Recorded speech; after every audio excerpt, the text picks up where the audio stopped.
Hi, I'm Budgie Scott. Welcome to my video here at Megaplex 2017.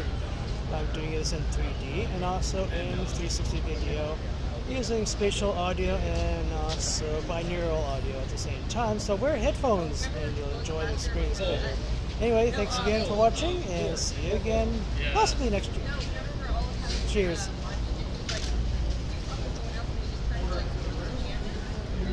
Starts talking on our Snapchat. Oh, they screwed up my room. I'm like, well, what room did you get? The presidential suite. Oh. Sorry. But he got free alcohol out of it. The hotel gave him a nice other suite and filled his room with liquor. And free breakfast. I don't even get free breakfast, so. Can I steal that from you too? Yeah. I steal the alcohol from you. Well, you've been drinking it. I had one drink from you.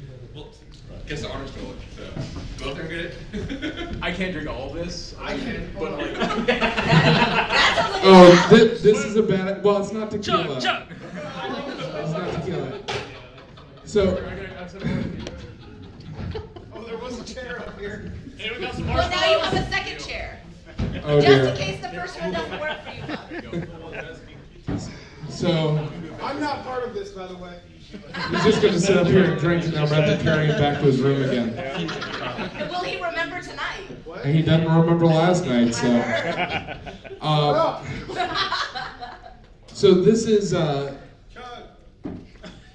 That's why I don't remember last night. Yeah, that's why he doesn't remember. So this is Chairman Unleashed, how to run a fur farm. Con horror stories. That's really what it is. Let's face it. So I'll hand it down and we can each introduce ourselves. Okay, cool. Well, hello. Representing the new Furry cons, I'm Treble or Corey, whichever I go by. I run Aquatifur. It's a new con upcoming in Wisconsin, Dells, Wisconsin, and Denver, which is coming up in Denver in 2018. Oh, sounds like Noah's Ark. Yeah, that's really it. I'm Dixie. I'm the treasurer for Anchor, Ohio. Yeah, And I am, You and, can probably bump the red up a little. and I book shows for these two guys. Yes. I'm Hino. I'm the con chair here at Megaplex. I've been doing con chair for this is my second year, but I've also started anime cons. I've worked anime cons. I worked FWA for 5 years. Yeah, your whole profile. Well, too late now. Oh boy. I'm Cody. I fell off the monkey bars this morning and when I woke up, I'm here. I don't know what that means. No, I'm the chairman of Midwest Fur Fest and that. So I'll pass it on. Wait, you're not part of this. Do you want to talk though? Yeah. I know, right? Let's see if I can do this. What's my name? Y'all know me. I'm the asshole. I know his actual name. You can talk about your haunted house maze experience. I know his real name too. After 10 years, you. I had to look it up this morning. So yeah, we got a really good turnout. Bugles is in here. Is Bugles in here? No, I do also want to point out we have the co-chair, the chairman and co-chairman of Brazil Fur Fest over here. Do you want to join us? Come on up. The more the merrier. Aww. No. You brought an extra chair, didn't you? Oh my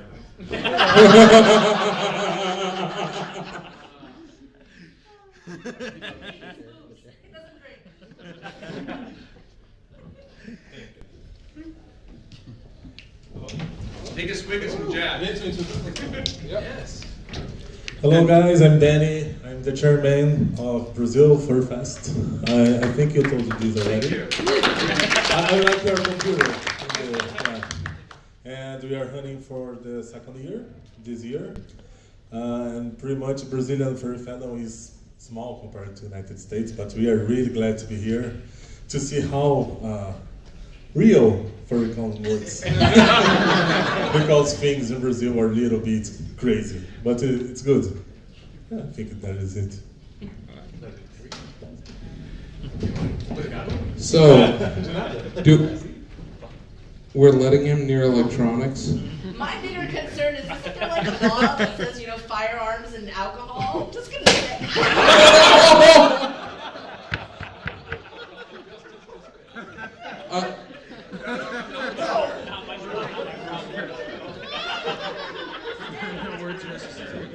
So, I'm sure we all have horror stories. Yeah. I'm sure we've all got horror stories. What I'm gonna do is I'm gonna say for every $25 that get put in the bin, we'll give you one. You missed. That's a really good idea. Just without names. Some of us are some really. So here's 40. So here's one. Oh, that's 40. There we go. If I can do it, you can do it. I just spent over $400 on car repair today.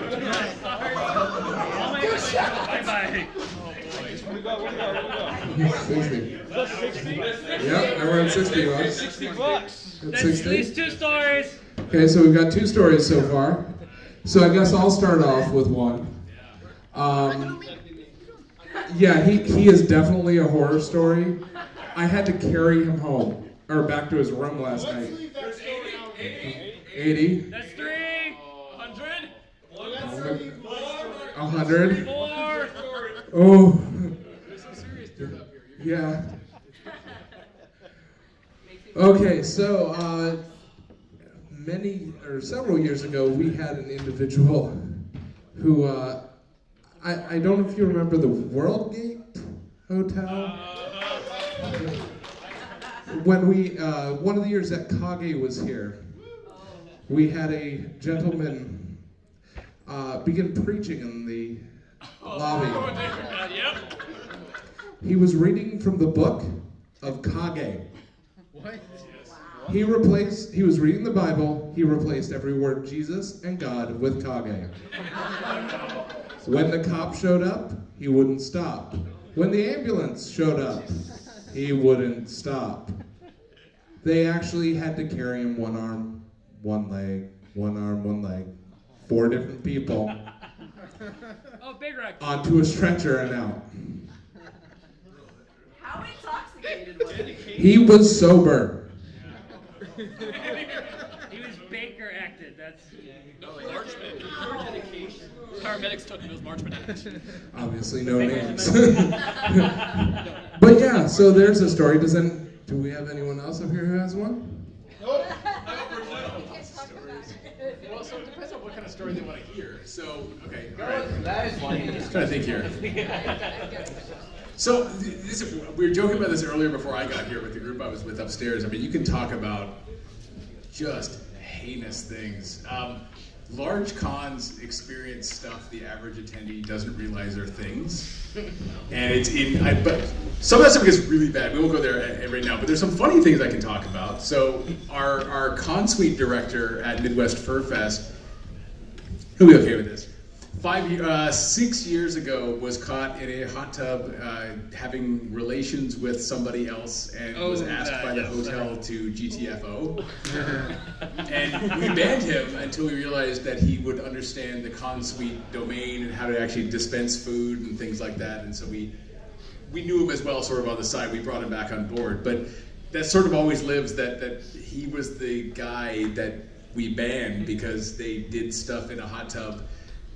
And it wasn't even, I guess that's a funny thing, it wasn't even an enclosed area. Like there was glass and then a lobby on the other side of the glass. And so I don't know why you would think you'd get away with it, because if you opened your eyes, you'd see people consistently, because it's the lobby.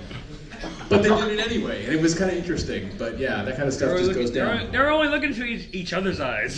Well, and the funny thing is the hotel didn't care that was the thing. That nobody cares about actual doings and transpiring, other than the biohazards required to be cleaned up inside the hot tub that the hotel doesn't like because it's expensive. It could have been a bunch of towels.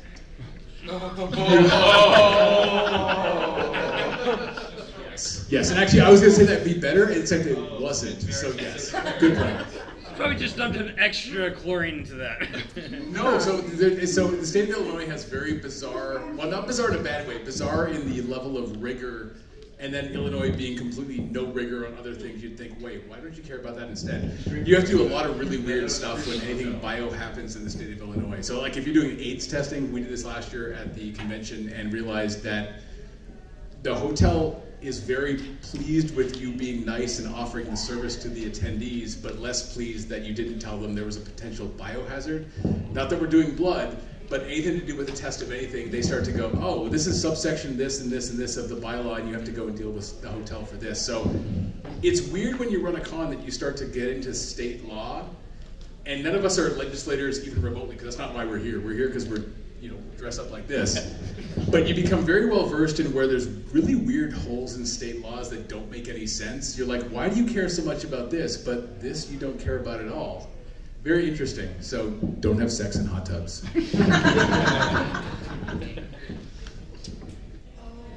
Your turn. My turn? Okay. Well, this one is actually not Anthro, Ohio. I used to be on the board for MCFC too. So this was at this con. Again, I can't do names, but one year we had a couple guys from a local radio station who was known for just making fun of people apply for press passes. So of course we denied them, and they showed up anyways.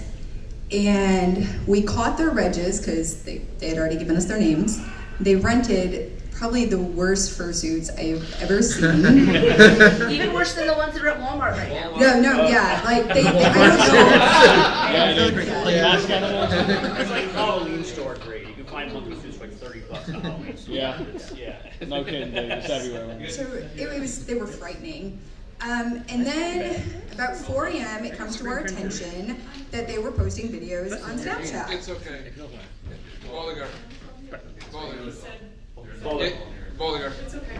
He said it's okay. Hey, it's okay. Shut up and let him in.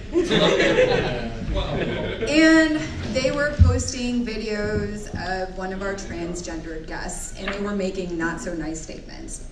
So it's 4 o'clock in the morning. I am the only sober board member. Well, no, I think Pandez is sober too. That was it. Was he saying sorry as well? Yeah. So we're like, what do we do here? How do we handle this? We're calling our lawyer, and then of course we informed the guest that this was, that these videos were up, and she actually took care of it because she tweeted back to him and went back on Snapchat and made a bunch of comments about sorry for confusing their dicks, and that was the end of it. Nothing ever happened. They deleted everything. They never aired anything. So, yeah.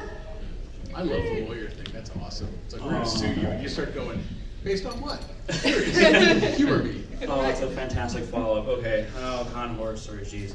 Okay, so the other side of it I introduced, I do run some anime cons too. Also on the larger scale, Anime Milwaukee, we're about 10,000-ish. So, who here is really shy to go to the bathroom in public? Like, bathrooms out here, bathrooms over there, you have to go back to your hotel room, yeah? Yeah, a lot of those are.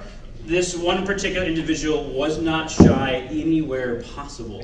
So we're at the Hyatt Regency Milwaukee. I'm not sure if anyone's ever been there. It's downtown Milwaukee, Wisconsin. Woo, yeah.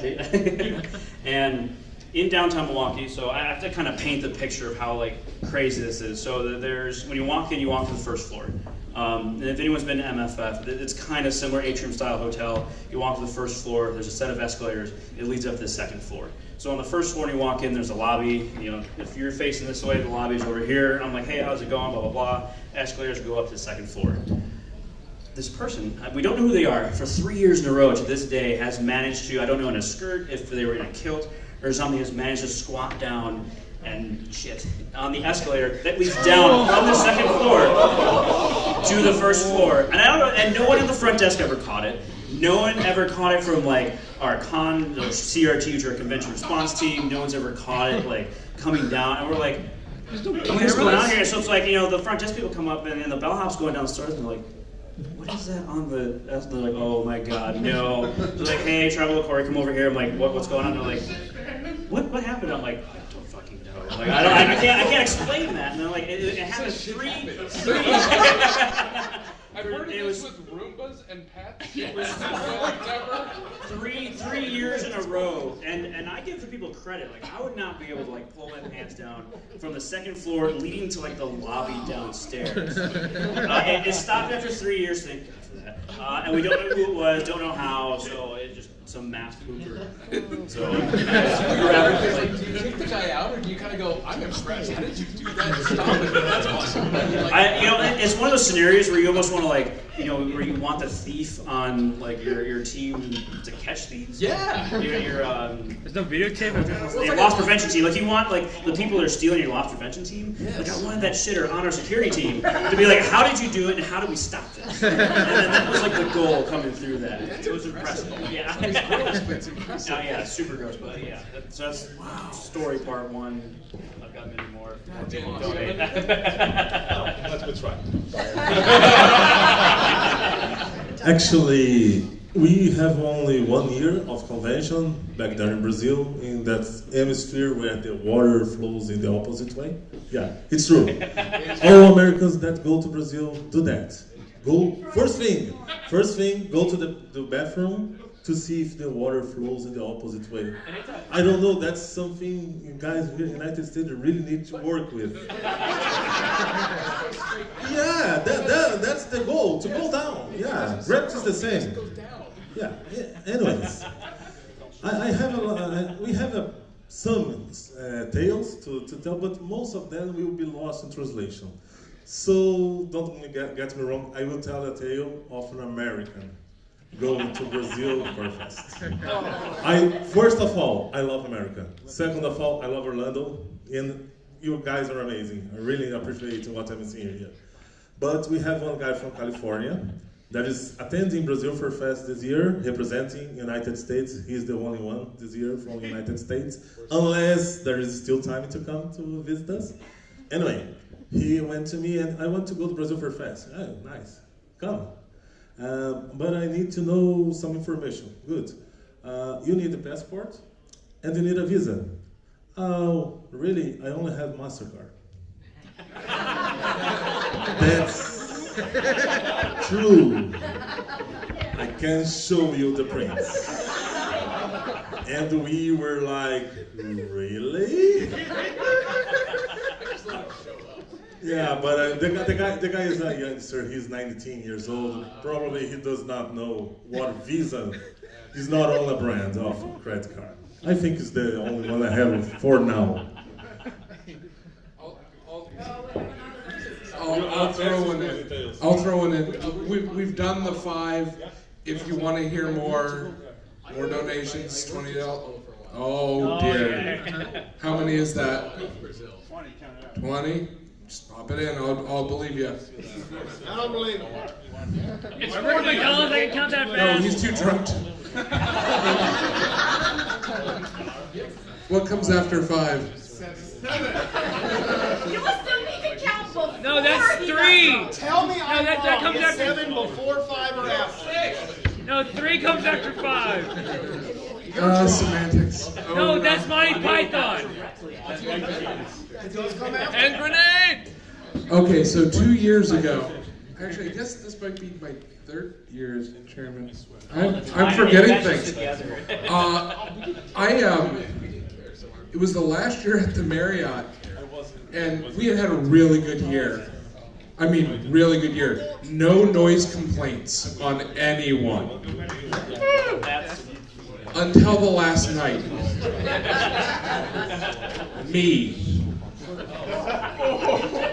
Not only, I thought, okay, it's the end of the day, or it's the end of the convention, I'm going to have a few people over, we're going to play some Cards Against Humanity, we're going to have some wine, I think we had, you were with. I won that game. You will, yeah. And one of my co-chair came back from not our hospitality suite, but the one for the elite members and the ones from the hotel. The hotel's hospitality suite where you can grab a soda or breakfast in the morning. She went and stole a bunch of sodas so that we had mixers. And so just as she's coming back, she goes, Actually, you two were there. That's right, because you guys brought the cheese. And me. Yeah. They brought me, so I was And so as she goes back in the room, security's coming down the hallway. Security's coming down the hallway. Okay, they saw me. Okay, we have access to that room. It's fine. We're drinking them. No. Yeah, you guys need to be quiet. Can't believe I'm having to tell you this. Is what they were telling me. Really, what it came down to is they put pilots in the room next to me. Yeah. So, yeah, I think it was Delta.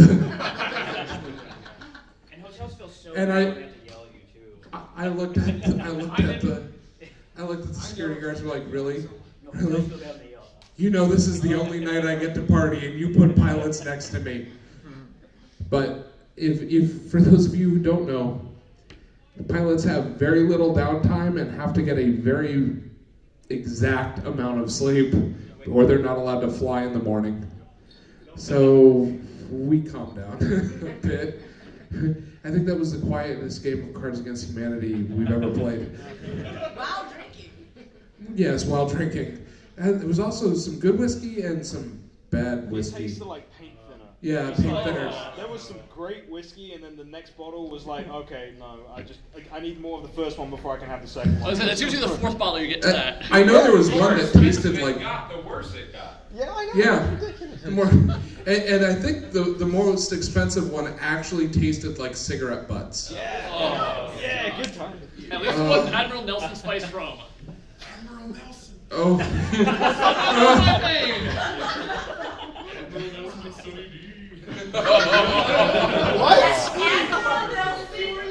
That is Monty some Python class and the of Holy shit. Grail. Do you know Admiral Nelson? No.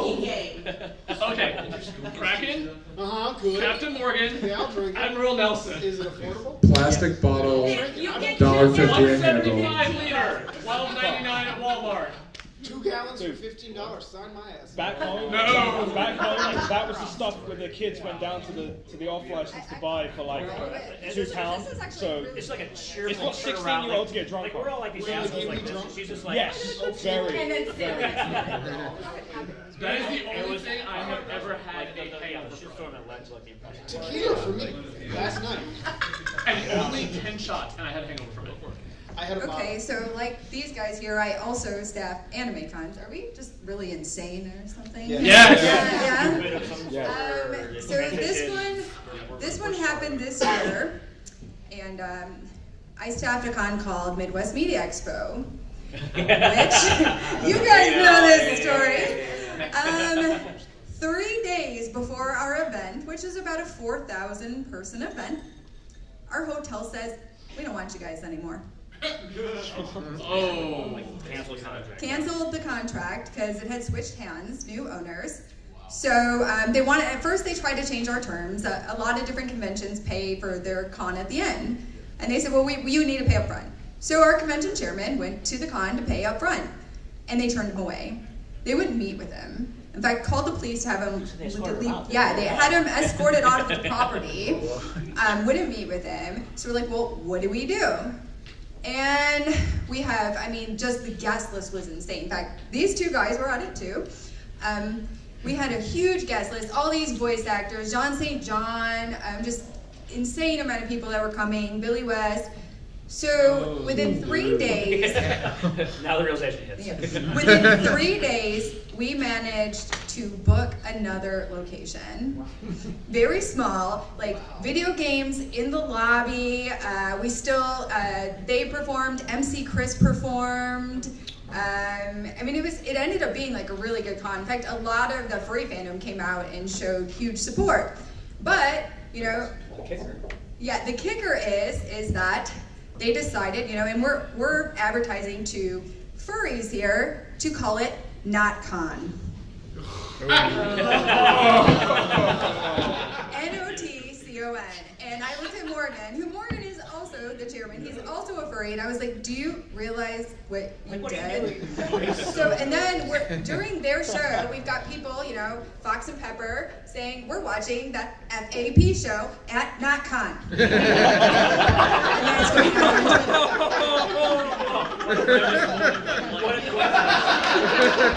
happened. That's almost as bad as that one Indie for Con where with the frat boys and the furries. Oh yeah, and another thing we did is the new NotCon ended up being free for anybody that showed up. We paid for everything, so anybody who didn't, you know, register, and we transferred everybody's registrations, everybody's contracts to YomaCon, which is a 23,000? 23,000. Yeah, 23,000 person convention. So I mean, it had a good story at the end, but the fact that they called it NotCon with a bunch of furries, oh my God, poor thinking. You have a ball pit. No ball pit. We had one, what was it, 2 years ago? 3? Oh my God. You're old. And we still have it, we still transport it. It's actually in like a bunch of the boxes in this hotel. Oh, that needs to be right here. Yeah, you gotta make that happen, dude. You gotta make that I think we need to do happen. another pickled show, and that ball pit could come in handy. I'm just saying. Yeah? Oh my. I will do the whole show in the ball pit. With Legos. Next year. Keep balls! That sounds like an average night at a Furry Con. Let it not be said that the conventions that pretty much any convention that's represented here and pretty much anywhere doesn't go that extra mile for their upper level sponsors and stuff like that. I have on more than one occasion carried a giga sponsor or mega sponsor for here to their room in the middle of the night. As Puck does his walk of shame. And we had one. I've done staff members too with that, having to carry them up recently. Right, Puck? You wouldn't know that, yeah. I don't know. That's what I've been told. But we did have one the other year that was a little bit funny. We carried him up to the room, got him through the door, got him in front of his bed, stood him up and tapped him on the back and said, "Okay, you're good. Sleep on your side." And he went face first into the bed and gave himself a bloody lip. Off of a soft bed. Yeah. Those are always fun.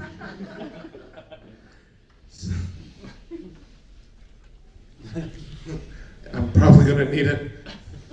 You want me to take over? No, it was more of a.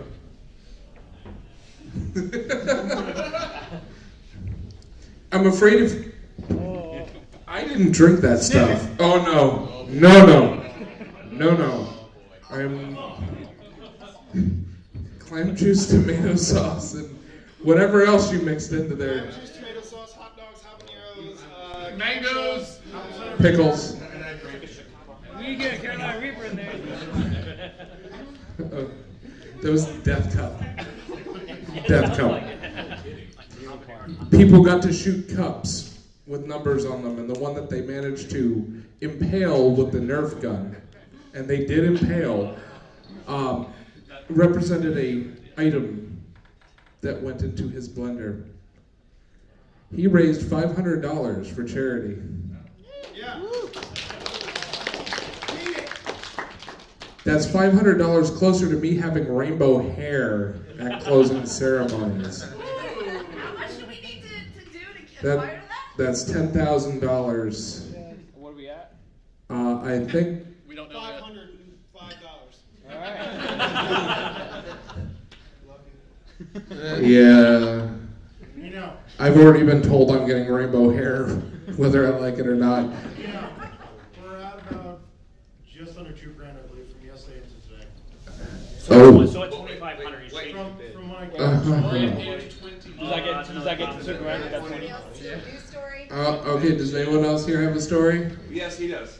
This guy. Yeah. All right, let's hear it. Well, Patsy, send me some. Because I admit, I'm a little bit nervous to speak English here. But we have church as well.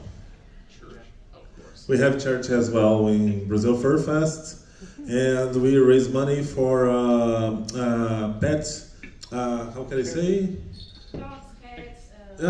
It's a group that gets cat dogs in the streets, take them to our shelter, and give them to adoption, responsible adoption. They teach the adopters, right? Yeah. To how to treat the pet, how to feed, how to clean. It's a really good group from Santos in Brazil. But the old lady, that is the leader of this charity organization, my God. She is, my God. She is, do you remember in The Simpsons, the old lady with a lot of cats? It was based on her. Mostly. And she was, if it was only her, we would be fine. But she had a group of old lady with cats. And every 10 minutes, from the start of the convention until the 2 days later when the convention finishes, one of those girls, those ladies, come to say exactly the same thing. We are here to adopt, to responsible, blah, blah, blah. And we're, yes, of course. We cannot be disrespectful with those people because their job is nice. But at certain point, we are almost knew more than them. We were almost initiating our group to remove cats and dogs from the streets. And there is a plus. Last year was an election year in Brazil for city council, for mayor and city council.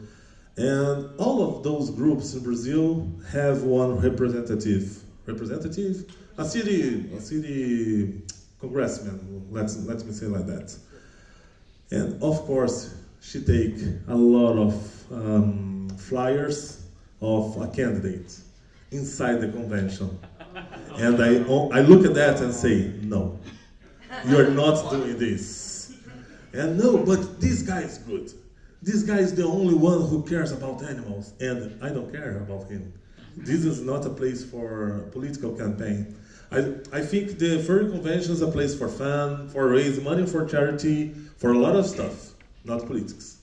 And I told her to remove the papers, indeed because most of our attendees are not from Santos, they are all around Brazil and South America. We have a lot of Argentines or Colombians and all of those people who speak another language we don't understand. Yeah, Chileans, they speak Spanish. I think that's the name of. It seems like they are speaking Portuguese but crying. No.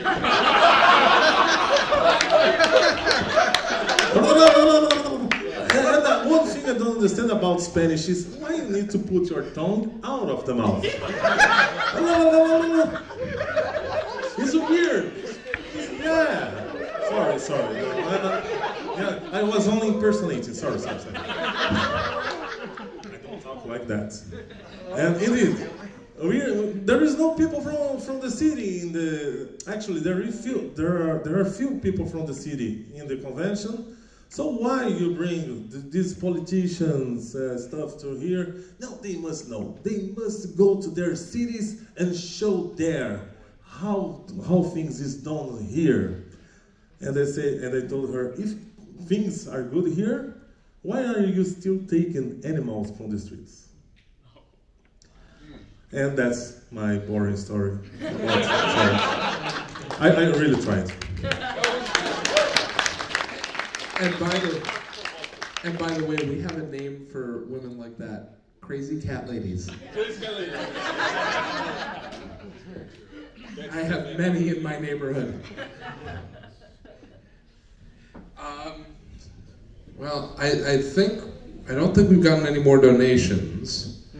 So maybe. Do you accept Brazilian reais? Oh. I don't think it works. Not yet. It will be. We've got, I mean, sure there's currency exchange. Or what we can do is, if there's any questions for us. Actually, questions are good. Yeah. Yeah. Ask us, We're putting you on stage. You can ask us mostly anything. Yeah. Okay. So, okay, fine. working as at the con stuff, and our guest of honor had mentioned this. What is the weirdest law that you have had to come across and had to abide by while setting up a con? I've got one that we ran into today. That all chairs must be interlocking. The hotel, you'll notice these chairs, got these chairs in, I think about a month ago. In the main ballroom, when you have more than 6 chairs side by side, they must be interlocking. So they're all 5 or 4? As many as you have in a row, unless you have walkways, which are 5 feet in between them, they have to be interlocking. And the hotel had never heard of this until our fire inspector came out to do our laser examination and went, "These don't pass." And the hotel went, "Well, we've got zip ties." Which count. And that is exactly what we've done.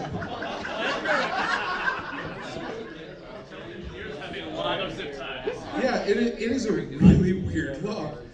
And I found it, we actually ran into it last year too, but the hotel knew about it in Osceola County, Kissimmee. They have the same law, but we also had to get every room certified, all the designs for every single room that can hold more than 150 people. What? Yeah. Is it by the fire marshal? Yeah, fire marshal. They're fun. No, we have the same issue. So no, MFF has the same issue actually. We have to submit all of our room drawings in a CAD program that they dictate a specific program, has to go to the fire marshal, and they have to approve your room design. That is so stupid. Oh, it's yes. It gets really ridiculous. Because if you have to make last minute changes, you actually have to apply for variance on your permit, and it is a pain in the rear. Believe it or not, it's all about occupancy, and they claim safety. Fair enough. But if you have 54 programming rooms, that's a lot of different stuff you have to maybe go and run by some. And there's actually an equation about this long for how many chairs and how wide and how long to tell you exactly how much space between rows. Yeah, for access doors, and it changes based on the number of exits and everything else. Yep. That is very true. I've never done so much math. No, so that's a really good point. So when you get to a certain stage, because I guess some of this is running a con, when you get to a certain size of convention, it gets really bizarre. Like some stuff that you just don't even consider, like what you're saying, like, oh, let's go put some chairs or a table over there, because you've exceeded a certain quantity of attendees. You're in this whole other realm where these dudes and dudettes and other people who I guess went and got PhDs and things like that have to look at your diagram and go, I don't know, that square really should be more of a rectangle. And you're like, okay, fair enough. What? But there's a lot of that. A lot of states are like that. Over a certain size, actually over a certain, at least in Illinois, over a certain size of attendees, you have to inform the federal government of your evacuation emergency procedures, and they have to give you a second, glance on some of that stuff, and you're kind of like, okay, but let's hope that never happens. But so lucky, oh my god. No, but it's only annoying because nobody has a book of things you have to do. You typically have to scroll through random websites or have somebody go, did you talk to FEMA? And you're like, we don't have any floodplains? No, what? You have more than 3,500 attendees on site in a certain period of time, you have to go and get form blah, blah, blah, and you're going, wait. No, this is people in stupid dog suits running around. What? We don't have any of that. The only Wisconsin that we have is That's why we love Wisconsin. I know. The only weird law in Wisconsin that we have has nothing to do with cons. It's the fact. Okay, so how many people here know Wisconsin's a very big drinking state? Oh yeah, best beer. Yeah. Okay. Yeah. All right. So many don't know. Okay. So yeah, Wisconsin's a huge drinking state. Us Midwesterners, woo, pride of beer. But it's all about drinking. So the only weird law we have is you can't buy alcohol past 9 p.m. So like if you go to a store, tell me about it. So you go to a store, like, so we have it everywhere. So like in some states that have like state-controlled liquor stores. I know, we normally are, but so there's like some place that have state-controlled liquor stores, or whatever. No, I can go to like a gas station, a CVS, a Walmart, a Target, and buy alcohol, wine, beer, anything possible up until 9 p.m. And that's really the only law we hit. Like con-wise, we're great. Like my hotel does all of my, and this is where you guys will hate it. My hotel does all of my layouts for me. They do all of my chairs for me. They say, hey, how do you like this layout? I'm like, can we add like 20 more chairs? I'm like, yeah, sure, why not? They do everything, and there's no CAD design. I don't know crap about CAD. Like we don't have to submit anything about that. I don't have to hire any staff or get any volunteer to do that. Like, I'm sorry guys. Like, I hate to rain your parade, but like it's great. We just sit back with a cocktail and like hotel. Like, what are you gonna do next? Like, there's nothing. So, like, no lie, our con is in December, and I am like, as of this con, we are actually reviewing with the fire marshal our layouts for rooms right now. And I'm gonna knock on wood. I've never had my fire marshal visit my con ever, and we had 10,000 people last year. Like, no, I'm gonna sit here like this all day. I'm gonna get up next year. I'm gonna be screwed. They're gonna be like, no, all this is just gonna change. I'm like, oh god, but like nothing. Like, have you had any lasers yet? No. Oh, lasers. We have no lasers. We have nothing. So we let like so for us the Wisconsin Center where we hold most of our events will happen there. We let the decorators do it. Let them do it. So they're like, oh, we abide by whatever laws. I'm like, whatever they are, you just deal with it. I don't have to deal with it. Fine. They're like, oh yeah, we'll do it for you. I'm like, that's fantastic. That must be a real law. Sounds like you know what you're doing. Great. Yeah, I'm like, you know what? You guys deal with this, and I don't have to until they come here, and everything's great. So it's kind of like, wow. Yeah, we don't have that. We don't have, because in Illinois, so I did run a show in Illinois where a lot of the tax laws are really strict, and they come by and say like, here, like you have to announce every single like vendor to the name, like who's coming. And they're like, okay, well, here's the tax ID. And they called me like 4 or 5 times. This tiny little 1,200 person show. Like, hey, you got to submit these taxes for everyone. Every vendor that's coming, like, give us the names. And they hounded you. Wisconsin? Did you just say tiny little 1,200 person Sorry. show? I'm sorry. Okay, again, my background for 6 out of like the 8 years I've been running cons, I've ran Anime Milwaukee where we're at 10,000 people. So when I'm doing other shows at 1,100, 1,200. To me, they're tiny. I'm sorry, I didn't mean to offend. Like for anybody who's running, like then again, my fur cons are gonna be no more than like 500 people the first year. So I'm gonna be like, oh wow, like okay, like I'm way overstaffing probably, but. Mine were 1,200 and then half of that. That's cute. But yeah, in Wisconsin, I've got none of that. Like, and in Milwaukee, I've never had anybody. You're done bragging. I'm so happy. That is really How about Brazil? Would you rather deal with the fire marshals like that, or unions? I take fire marshals any day. Okay, I don't have a lot of unions. I want to move a chair. There's a question.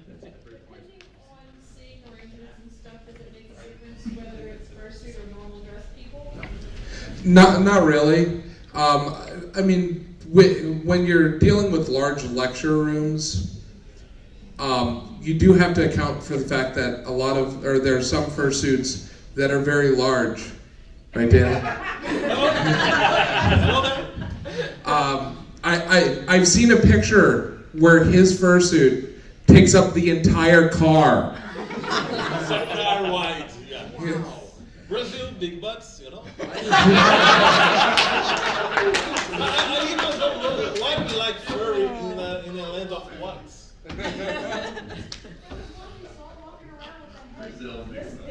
Oh yeah, with the big ears? Yeah, it was absolutely adorable. And the wings. Yeah, how do they travel with that? I'm impressed. Well, to count fursuits in Brazil would be Hold on, guys. Cancel a con because of weather. Yeah. So, No, that sounds fake. that's actually a really good question. I don't think I've heard of one canceling because of weather. I mean, I was at FWA when we had tornadoes. And we were in a big glass hotel. and the hotel's just like, keep everyone 20 feet away from the windows. But there's a wall 15 feet away from the windows. The thing with Florida is it's almost impossible to get event cancellation insurance for weather. A lot of people don't know. the cancellation of an event is actually very expensive, because not only do we have to pay for everything that we set up in the U.S., we also have to pay for all the rooms that get canceled. Attrition. Yeah, attrition. So if you had 1,000 rooms and they were $150 a piece, and it was 3 days, so we're looking at $450,000. Yeah. Cancel for free. Really? It's a percentage. I mean, because so what we have is called attrition. For say if the guests cancel the rooms that they have already paid for by Yeah, I mean, and actually, that being said, if too many people cancel their rooms, and this has happened even for Megaplex, when we went to Jacksonville, we didn't actually meet our minimum room count the first year. We had to pay for them. We had to pay about $8,000. Yeah, we do a lot of estimating. It's actually really expensive to start a con. I'd probably put it, for a small con, I mean, you could probably get, if you're expecting 150 people, probably $8,000 or $9,000. But if you're expecting 1,000, you're probably looking at $30,000 to $50,000. Yeah. Easy. I mean, year one for me, and that's I guess my lucky part of this. So year one for us, there's a lot of estimating. So you're going back into attrition real quick. This is the real con talk here. So going back into attrition, you hit a certain percentage. So if I say I've got 500 room nights I'm going to sell, most hotels will do 80 to 90% attrition, which means you have to sell 80 to 90% of your block. And if you don't, you pay that difference. And for my year one con for Quadrifer, it's budgeted at a break even of 500 attendees, which is doable where we're hitting right now, but that's at a budget of like $35,000. And that's assuming that we make attrition, assuming we make the attendee amount, all of those things. We have to build a buffer of another like 15, 20 grand of like, okay, if we don't hit that, we're stuck paying these fees, we're stuck paying something else, or anything that just kind of crops up, an AV issue, issues with, AV issues or keyboard rentals. Weird how I brought that up. Yeah, you wouldn't know anything about that, Fox. Thanks for paying attention, guys. Thanks. Welcome back to the panel. Welcome What was this again? We're talking about keyboard rentals. Do you guys know anything about that? Yeah? Yes. Keyboard rentals. Keyboard rentals? We have a story for you. All right. Well, if someone donates $50, they can tell their keyboard story. Is there a keyboard at this con? We don't know yet. I think we packed it. Yeah, other cons have also thought they packed it. We better have packed it, otherwise someone's driving back to the storage unit, and now we're half away. But to go back, as a piano lobby, that's perfect. Actually, we should mention that. Me and Pepper are playing the piano tomorrow at 10 o'clock. 10 p.m. 10 p.m. We've been given official permission. We had a con last year that forgot to get a keyboard, so we had to roll the keyboard from the lobby into the stage, and then had to be off the stage because we couldn't get the piano on the stage, and I just kind of like sat near him. We stuck a microphone in it, and it was great. It worked. To answer the question real quick back, so being in a northern state where there's a lot of winter, a lot of blizzards, I've had to cancel a day of my show. And luckily, because we are in blizzard season, we're in February, we do have that cancellation, like act of God policy. So a lot of that gets covered in that, or the event insurance that we're required to buy in Wisconsin. It's like a $2 million aggregate for the building, for any kind of cancellations, for anything that happens. So if something does happen where it's under that, like act of God, like any kind of blizzards, any kind of tornadoes that we might get in Wisconsin once every 10 years, we're covered in that. That helps mitigate some of it. But not everything, because we've already spent some money getting some, either rental stuff or flights that might not be refundable. If you don't book insurance, which always book insurance on your flights. Jesus, please do that. There's a ton of things that are always cancelable that you're still going to get hit for, and attendees that are looking to get money back if that ever happens. So would it be like a big umbrella policy for it? It is, yeah, and for at least in Wisconsin and the Midwest, there's a big clause for that in all our contracts that have with the venues. Like it's just I forget what. It's a certain clause, I forget what it's called.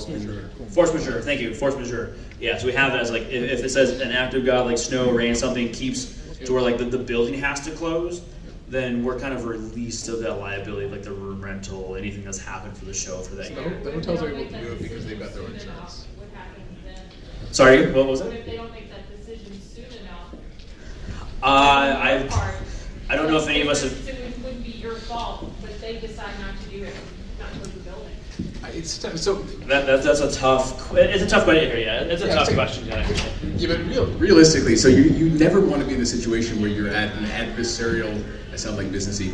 Adversarial relationship with your hotel, because your hotel doesn't. They're not out to go and take advantage of you because they want recurring revenue. A lot of these sales managers at the hotels forecast their business, and they're compensated on that business year over year. And actually, in some cases, some of the bigger chains will actually sell your contract in advance to outside hedge fund people. So if you set a 5-year contract, they take the value of your 5 years, they sell it to somebody else, take your money, and go do stuff with that. So they don't want to necessarily ruin you with weather. For the case of MFF, we were able to get force majeure because our hotel has their own insurance policy for their weather inclement issues. So if there's problems with travel and whatnot, empty room nights for them are comped by their agency, and so we're able to pass through for the convention as well. But it's in their best interest because even if you have one crummy year of weather, they don't want you to disappear and never come back ever again, because that's punching them in the face. Now they have to go and look for new business in the future. They are generally wanting to go work with you to try and solve that problem. We have all sorts of different things. I mean, again, especially if they're at sell-out point too at the hotel, like they really well, for sure. Hotels will try to be very forgiving, especially if they like you. Yes. If they don't like you, that's a key point. But that's a good point. So cons, and I see this all the time. They don't. The cons that you see that disappear, from what I'm able to discern from or assess from a secondary standing back kind of perspective on things, you need to think in order for your con to continue in the future, your hotel, effectively, their business, how are they making money? And you need to find a way for your convention to help make them money, fundamentally. There are ways, for example, food and beverage. I mean, hotels, at least in our perspective, from looking in the MFF perspective, they couldn't care less about their room nights. You go, yeah, we're giving you $800,000 a year in people filling rooms. They're like, cool. We're near an airport, we're getting that anyway. Thank you for that, but somebody else would have done that already. Yep. So you have to have that conversation with your general manager, the very blunt conversation. How do you get paid? What's your paycheck look like? Is it paid on net revenue per attendee? Is it paid based on your average room night booking? Is it based on food and beverage numbers? In our example, they're paid on banquet. And so we have a specific number that the hotel has asked us to do. We do that number by noon the first day, and then we do 7 or 8 times what that number is over the course of the weekend. So you can have a weird event happen, and the hotel goes, don't care, don't care, don't care. We got paid, you pay us really well, it's great. And when I hear cons where they've said, oh, our F&B is, for throwing a number, $20,000, they go, we did $20,001, the hotel was great, and we made it. Your first problem, you have no get out of jail for free with the hotel. They don't like you. They don't want you. You're there and you've made them angry, and yeah, they made money, but they're really not making money. And the minute you have the first toilet overflow, or the minute you have the first person who does something else, now they're in the red. Or the minute you have the first person hang a fursuit from a sprinkler. No, definitely. I'm not claiming to be the best here. That is very true. Don't ever do that. It's stupid. It says you'll do not flood hang. you'll flood 7 floors. Yes. Everybody. But that's the point. Is you need to be thinking, and a lot of the cons who are starting up right now don't think that they're. I hear this because I hear them talking in some of these channels. It's like, oh, they only asked for this, and we totally got them. Really? Do you really want your vendor to have that kind of relationship with you? I mean, furries do weird things. You have no get out of jail for free if something happens. You want to be a partner. They should make money, and you should make money. Throw a sponsor brunch, throw a guest of honor brunch, throw a way that the attendees get something out of it, but the hotel's also getting money out of it. And then you're pretty much disaster proof in a lot of different ways. I mean, we had a horrible experience and the hotel didn't even blink. It wasn't even a conversation of, are you guys coming back next year? It was, see you guys next year. And it's not like you're blowing money, out of it. Just like, like, oh, I gotta spend a bunch of money. Yeah, you're generating revenue by all the awesome sponsors. This is where all the sponsor packages come in. Yep. With sponsors, you're like, all right, we're gonna give you this cocktail hour, we're gonna give you this sponsor dinner, we're gonna give you this sponsor lounge, we're gonna give you all these things. Yep. So it works. It's the best of both worlds. Those who super sponsor, like all of us out here, thank you guys for that. Yes. Thank everyone for being here, first of all. But the super sponsors really help that cushion. So you get those dinners, you get all those things that hits our food and beverage. You do 2-3 times that amount, and you really build that relationship where they they understand we're furries and we're a special breed, but then they love us because we're like, you know what, we give you a bunch of money. And I'll give you an example of just how much they get. I'll give you an example. Who was at the dessert party? Okay. How much do you think that cost? $700. $6 a head. 701. I wasn't saying. How about you say $6,000? You're all wrong. I was gonna say 12.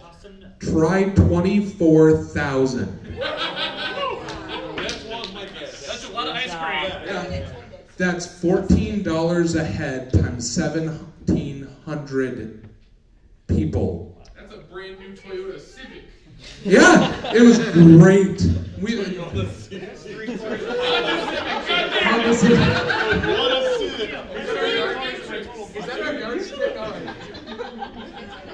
So I mean, the hotels will work with you, and if you have a high food and beverage minimum and a high hotel room count, they don't make you pay for convention space. Yeah, I would rather pay for something for you guys to enjoy than pay for the space that I'm going to be in.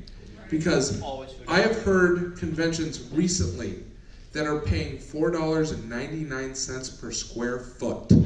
Oh.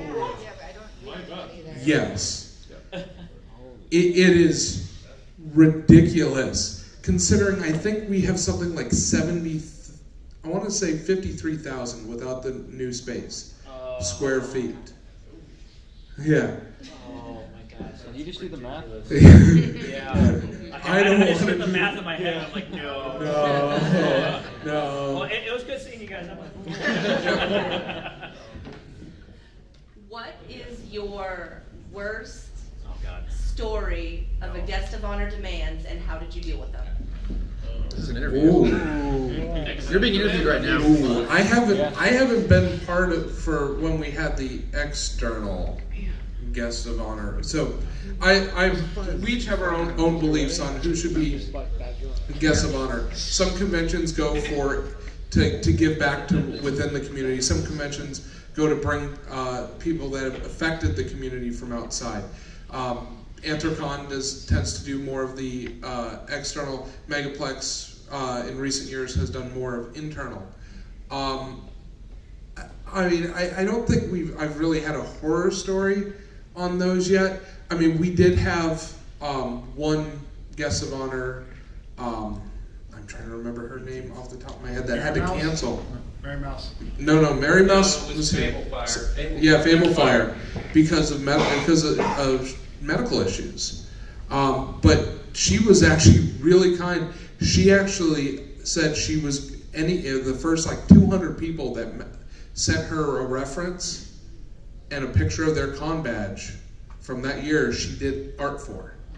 Wow. Yeah, I mean that's kind of the opposite of where you were going, Yeah. but we did not get insurance for the flight, but she did. So we lucked out. For the first 5 years, I didn't either. It's okay. I've got a couple too. None of the anime cons have any weird guest of honor. None of the anime cons have any weird guest requirement or guest of honor No, requirements. this was FurryCon. Because all the voice actors This are. was FurryCon. Wasn't really a guest of honor, just a special guest. And I picked this guest up from the airport myself, and they wanted to be completely anonymous, and they didn't suit. But I had to get a fursuit head from somebody else. And I'm not kidding. So this guest could put it on and get walked to their hotel room. It wasn't us. It wasn't them. No, my boys are They're good. colluding. They were at the same time. They're colluding. And then this same guest just spent the entire time. Now, I don't know what they were thinking, because their room was actually next to mine, and I'm a board member, so you would think that, hey, I'm going to be on good behavior. Entire time, just getting alcohol, room service. It's just, I'm seeing it just out their door. Our bill's gonna pile up. And was too drunk to even attend closing ceremonies. Did nothing. Super Did dangerous. absolutely nothing. Showed up, I think, for one panel. And I mean, it was just so much money spent. It was a horrible guest experience. Okay, so mine's not as bad. That's kind of nice. Again, in that weird multi-fandom thing, I've run a few My Little Pony cons, and I think a lot of what we get isn't necessarily a horrible con experience, like a horrible oh, why the hell did you request that? A lot of what we experience with a GOH or anybody you're handling, any kind of food or amenity type thing, is just a lot of the requests. And oddly enough, a lot of My Little Pony voice actors come from Vancouver, and they're very health-centric, very health-careful. I've made multiple trips to a Whole Foods or a Trader Joe's specifically for super organic tea or super this and that, where it's more high-maintenance kind of picky things. But the worst one was someone who couldn't, it was no feather pillows and no downs, and scents really got them. They went through 36 different rooms in this hotel before we found the right one for them. And a lot of it, and it dealt with the aura, the chi, how they felt in the room, and certain things that I love our guests and I love everybody, but you can't predict those kind of things. I might need more of that after the story too. But we literally, it was from about, from 6 to 10 p.m. It was 4 hours of going to the front desk hey, sorry, this room doesn't work. Hey, sorry, this room doesn't work. Hey, sorry, this room doesn't work. So they're finally okay, I'll pick this one. Here's the kicker. Guess which room it was? The first one we gave them. So because it had a balcony, no, it didn't have a balcony. It had a deck. They could open up. They could go out to the courtyard area where it was at. So a lot of our stories really come down to the pickiness and the very peculiar things that we do to really treat our guests well. That we sit through and kind of we were okay with it. But we're okay, all right, let's go to the next room. Okay, you want this? Okay, go to Trader Joe's. You want this specific guacamole that has none of these things, but it has no MSG, but all of these tomatoes. Very particular things. I saw your hand first. Well, I think we actually have another. More stories. Sorry, I'm speaking in advance here. So. Nope, there's 50. No. So we got a story, then questions, then we get to hear the piano story. Well, we are 1 year old, but we already have our guest of honor horror story in 1 year. Actually, Hino was talking about to bring external and internal people to the convention as guest of honor. We like to bring both, internal and external. We have always 2 guest of honors. But those who are external, they have some links to the Furry Festival. So we brought an illustrator, drawing guy. They know the Furry Festival. They go to furry events in Brazil, and the guy draws amazingly well. It's really, indeed, he got international known because of his drawings, and we invited him to be guest of honor and to draw our poster. It's an honor we gave to people we like the skills in drawing. We asked them to go. We asked him to go to Brazil Fur Fest. He went there, and as all guests of honors, we asked something back from them: to be in the super sponsors meal, and to be in the opening ceremony, the closing ceremony, and to make a panel about whatever he wants to do. He asked 2 hours for a panel. We said, okay, it's weird, but okay. Actually, he asked 3 hours. 3 hours for a panel. We said, it's too much, 2 hours is okay. It's already crazy, but okay, first year craziness. And we have dinner for super sponsors and lunch for super sponsors because we had more super sponsors than the restaurant could fit. So we separated in 2 meals. In the first one, he went there, nice, good companion, talked a lot. But the second day, at the lunch, we have the dealers then at the same time. The FTCL dealers then at our convention is only one thing we call the furry market. And the guy was selling drawings. He was drawing and getting commissions. And he got a huge line of people demanding. And we asked him to go to the mill because it was part of the treat. Sorry? Part of the deal with that. Yeah, part of the deal. But he said, no, I'm earning a lot of money here.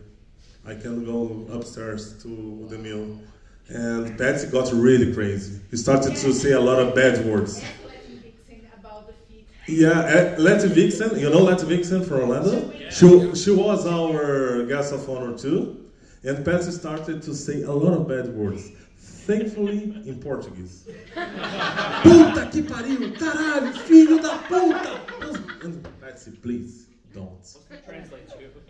Son of a bitch! Dick! So then he asked me to go down. Yeah, go down.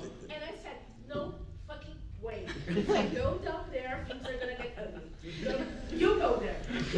And I went there and said to the guy, please, be nice. There are people waiting for you upstairs for the meal. The guy said, no, I'm earning money. I'm getting a lot of people commissioning me.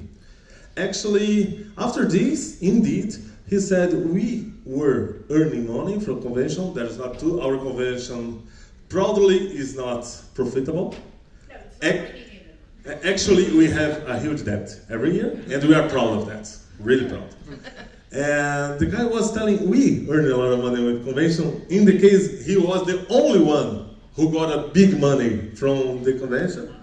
In the end, to finish this tale, in the end, we were there in the lunch with Letty Vixen, excellent person, I must tell you. Letty Vixen and Roscoe, her husband, were there and talking to everybody. And in the end, we didn't miss him because. There's another thing. He came to us this year asking for free hotel, Yeah. bread, to come back to sell Yeah. more. I didn't understand. I said, no, with a smile. You pay, you can. If you give him anything, I will walk out. That's why I said no. Okay, I know we had some other questions. Oh, okay. Who was it that you saw first? First for myself. Okay. Woo! My question is sort of, I like to see different answers to this question. It's kind of a PR question. Because those are fun. All right, Managing hit it. public expectations. Okay, Hit us the with question is, and this could be from hotels that you're working with, what is this all about? Okay, so KP, I wish KP was here right now. He has an amazing a way of putting it, and I'll try to repeat it. To understand furry, you need to understand what we were. We were the fat kid that didn't get picked, or that got picked last in gym class. We were the nerdy kid that everyone copied off of, but nobody invited out to parties. We were the awkward kid who was always standing on the side of the dance floor, waiting for someone to ask them to dance. As humans, we crave social interaction, so we found it in Sunday morning cartoons and in cartoons we got home. So that's who we were. Who we are. We're simply people who haven't forgot who their childhood friends were. That's sweet. Yeah, I would say that I agree with a lot of that. And as far as from a PR perspective, like I said, we work with a lot of different types of cons. Furry cons are the only ones who ever do for the charities like we do. None of the other cons do. None of them have that. So, I mean, that's always something that I point out to, because nobody raises as much money as we do in weekends for these organizations at all. I mean, that's definitely a huge PR factor that I point out. I haven't heard that one before. I like that one. So something I've had to explain in rural Wisconsin, where the Wisconsin Dells is. So there's Milwaukee, and it's the middle of the state. I've had to explain what furries are. I went to my first sales manager meeting with my fursuit, my kigu, and my hoodie to kind of explain who we are, what we do, what we're about. Because at the Kalahari Resorts, it's a water park, and I don't know if anyone's ever been to any of the Kalahari Resorts. There's one in Sandusky, there's one in Pennsylvania, one in Wisconsin, and they're a wildlife themed area, so they have their own mascots. So their own first fear is, we don't really know what you guys are, and we have clowns who kind of come here and do things. And they get really scared by the idea of a bunch of mascots with a family-friendly environment. And that was a real thing we had to deal with. So in my very first sales manager meeting with the GM of the hotel, with the sales manager, with the banquet manager, like all these important people, I'm like, oh shit, like, hi guys, like, I'm in my first suit, this is me, this is the person who's running this event. Had to literally go to them and kind of explain like who we are, what we do. And to the point where I reached out to some of the other Wisconsin cons and said, hey, like, went down the wrong can your sales manager like reach out to the Kalahari to kind of like, help understand like what the event is? And we had to go about, we talked about the charity things, the Wildlife Wisconsin, we have them coming out.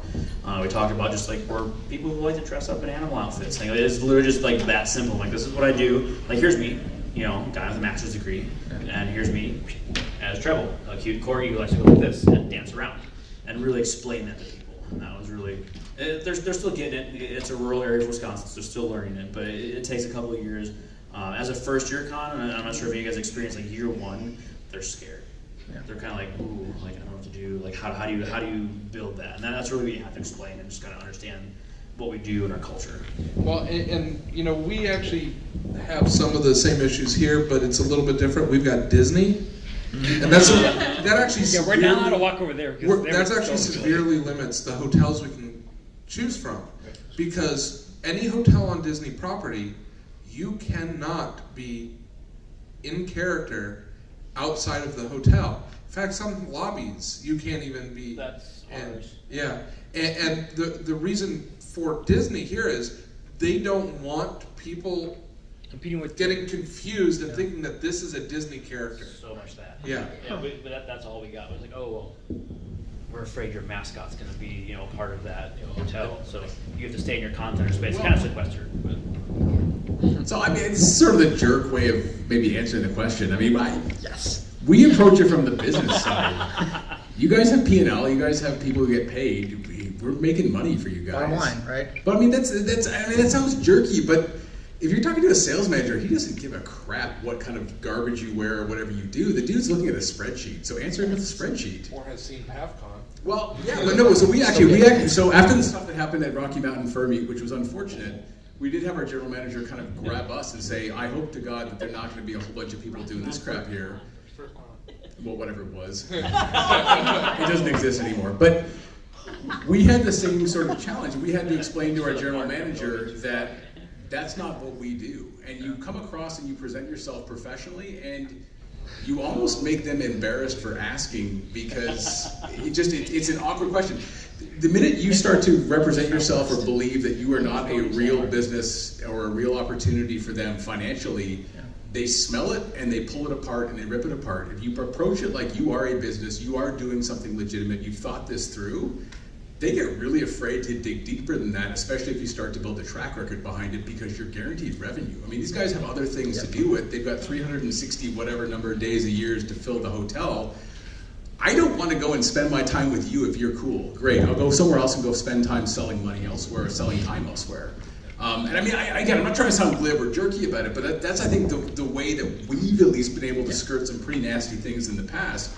Is you just have to kind of take we're dumb and we dress up like animals, but that's not the conversation you're having with the hotel. That's credibility. Well, it is credibility. Now, fortunately, we've also got, at least in our hotel, in the case of MFF, like 3 other events that are just tire fires compared to us. They just, I mean, they will do $50,000, $60,000 damage to the hotel, and the hotel just kind of goes, fine. We don't do anything even remotely, and if anything, we do like basically 0 damage. And so being able to say, well, that's not us. Those are easier conversations. But I think that's the challenge. I mean, and granted, smaller conventions that are starting up especially struggle because the hotels don't know what the heck to think about that kind of stuff. But again, if you approach it from a very business-centric perspective, and you don't go into this is again my personal view, not the fursuits do this and charities do this. We're here to go make money. Here's our P&L, here's what we're trying to do. You guys are doing this, we're doing this. A lot of the conversations steer in a very different direction with those folks. Although that's a little bit harder to do if you don't have history. No, but you can, it's like when you're talking to a bank looking for money, you build a business plan. There's a business plan behind it. We have a number of attendees. You guys have a certain requirement of X. Here's how we intend to meet X. here's a marketing strategy, here's what we're doing, there's a website, there's other stuff going on, you're effectively selling yourself the same way you would sell yourself to a bank if you're asking for an investor loan. And a lot of these hotels, they get that if that's the way you're approaching it. And I think we're very timid as a community in having that conversation because I think we're very shy that what we believe that we do is a little bit awkward and weird. And yeah, it is, except that if you're on the other side of the table, they don't care. Their business is weird. Their business is money, and they've seen stuff that you don't even understand how odd and bizarre. That should make us feel stronger and more confident when we have these conversations. We deliver real economic value to these hotels. These people make some serious cash from conventions, and reminding them and being able to explain it in that context really buys you a lot of, I don't know, get out of jails and gets you some forward momentum. I don't know. So basically, it's like, oh, this is what we're going to do, this is what we're going to pay, and this is how it's going to go. Oh, and we're also going to do it the first week. Well, yeah, exactly. And the first, and that's exactly it. And the first is the end of it. And that's I've seen people falter. Yes, because I've seen people falter when they come in. They're like, we're weird, we're this, we're that. And some of these guys will fall for the tug on the heartstrings, but they still got to talk to somebody somewhere up in their executive chain who says, what's this thing? But if you come in first and foremost and go, here are your numbers, here's how we're making the numbers, and yeah, they're going to wear stupid stuff, but here's how the numbers happen, conversation is radically different. That's what we found. You're right. Yeah. We have the other one, the opposite example, because we had a guy in Brazil who wanted to make a furry event. He went to a place, I don't remember, it was a bowling place, I don't remember. First thing he said, I'm furry. I dress fursuits, I dress like, I feel like an animal. That's right. And I want to make an event here. Of course the answer was no. When we approached the hotel in Brazil, we were, that's why water flows differently in Southern Hemisphere. Because we don't have cancellation insurance, we don't have any of this there. But when we approached our hotel to get a contract, we said we are a group of people who want to make an event here at this convention center. And we talked about the event, we already had a furry bowling events. We told we already organized events, whatever. And oh, nice. So this is the price. This is the contract. And after we get the price and see the conditions, at least the terms and conditions, we dress like animals. Is there any problem? Actually, never is a problem in Brazil. You know, Carnival. People dress it, you know.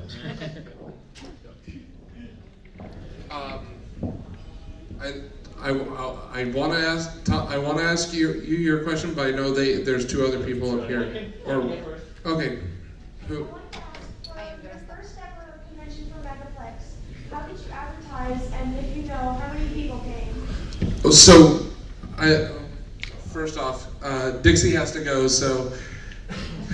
Thank you so much.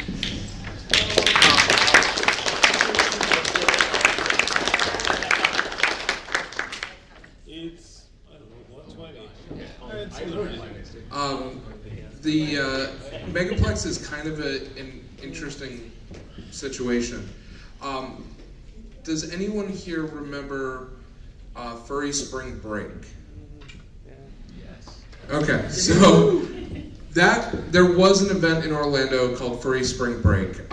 There was some infighting between the board, and literally I think it was a month before the convention, one of the board members contacted the hotel and tried to cancel it.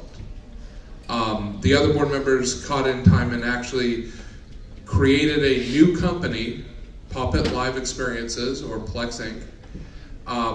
And we literally took the spot, we took the hotel, all the reservations that were already made from the attendees, everything, and just kind of stood up where they left off.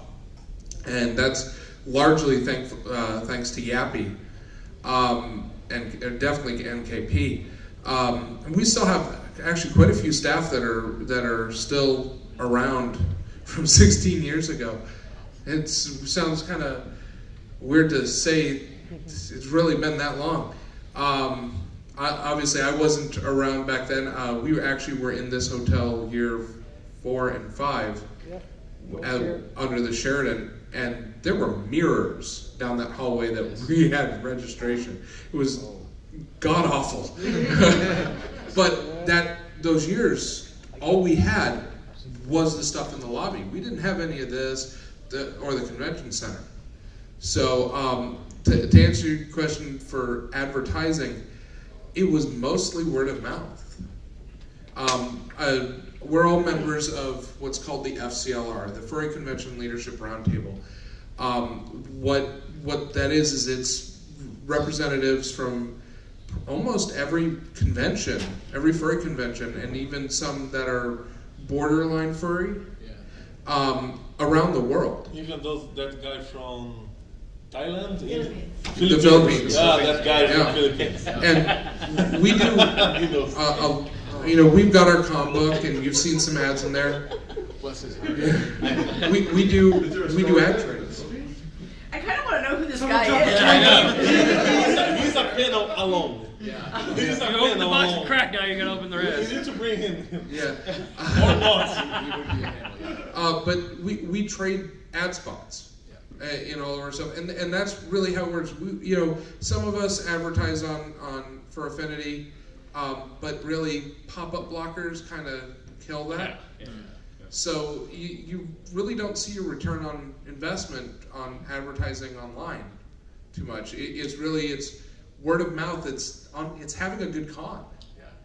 The better you are, the more people will come. Live example. Yep. I'm here because of this. Yeah. So I mean, the ultimate answer is if you're going to try to start a convention and you want to advertise it, the FCLR does not require you to have had a previous event.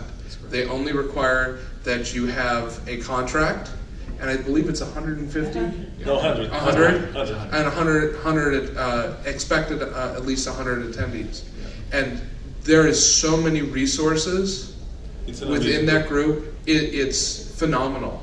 We all help each other. There's certain things we can't say to each other for legal reasons, but we are all very glad to help, and actually. And we are all very patient. Yeah. With the guy. I'm just kidding. He's nice. I think he's funny. Yeah. It's really right. I'm still anxious tonight because I don't know if I I go. think he's like a puppy. He's just too excited about it. Yeah, he's never that. Yeah. I wish I could be that old. He's got happy years. Yeah. I mean, we actually have a meeting coming up, and the FCLR yearly meet back here in Orlando, in this hotel. Yeah. Coming up in a few months, and it's really just for us to get next month. You think for us to construction's get gonna be together and see it. No, the construction will not be done. But it's only like 30 of us, so we only have like one room. Thank goodness. I'm involved in helping with that, and unfortunately, we did lose a very important member, one of the founding members of the FCLR, Takaza. For some reason, I wanted to put an L in there. But yeah, I mean, we all work together, and the people that run the FCLR are previous con runners. They're not currently on any board of directors, and that's intentional, so that each convention can have 3 representatives. So that convention, the size of MFF, just has just as much of a voice as Brazil Fur Fest. So not everyone's going to be able to be here for the meeting. Some are going to call in. Some will look at minutes later. But I mean, that's probably your number one resource for getting attendees. Other than cons, what other fundraisers do you have throughout the year for the charities, or is it just the cons? Some conventions, like we'd actually do we've started doing a yearly picnic, where you saw I got pied at opening ceremonies. I'm so sorry. Yeah. I got pied at opening ceremonies, but 3 people, one of them. But that was actually because at our picnic. It's such a waste of good pie. Never had that in Brazil. The pie flows differently.